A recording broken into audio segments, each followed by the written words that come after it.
Mayong hapon sa tanan. Good afternoon, everyone. Um, I would like to share to you guys, no, and to thank you also for those who support my, who supports or who support my content.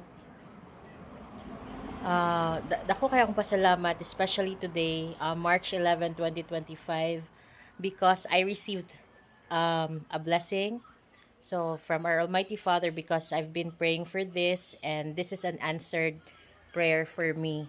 Because, as you know, I've been vlogging ever since, but wala lang na ako. It's my passion. So, prior to this content, nag-post ko og loving what I do and passion before earning. So wala pa ko na karon lang kong bunta guys. Only this morning that I got approved for content monetization program. So happy kay ko kasi aside nga passion jud nako ang maghimo og content or mag-vlog, I am starting to earn na. Bahala ginagmay pero makalipay na sad guys ba it's like um, I got recognized sa akong mga efforts for my original contents, though dili ko siya ingon nga kanang super funny, but I have my own original content skilled. So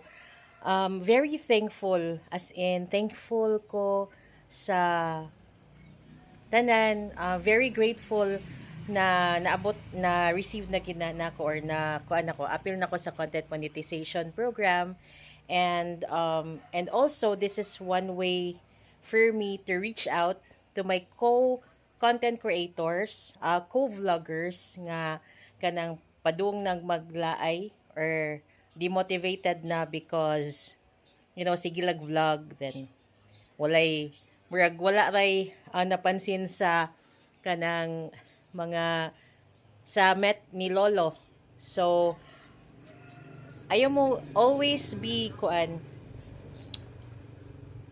kanang mo find time ka, like for me, mo find time ka, like if you need to rest, sleep para imong creativity mo balik mo refresh siya kay na may times gyud nga ma-down ta kay dili ra masad ka na atong giatubang. So dasig lang guys, ang gusto jud ani makalahutay gyud mo, pero kung per struggle kayo, ako kadaghan man ko nag-stop ko, then nalan sa joy mga tao nga instrument nga moingon nga padayon lang padayon ana, pero tinuod gyud guys. So kay kani ang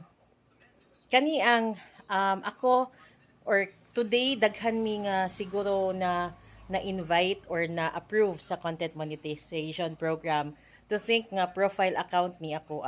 So nya labi na nanay mga vlogs nga nag-ingon nga daghan na tang mga vloggers.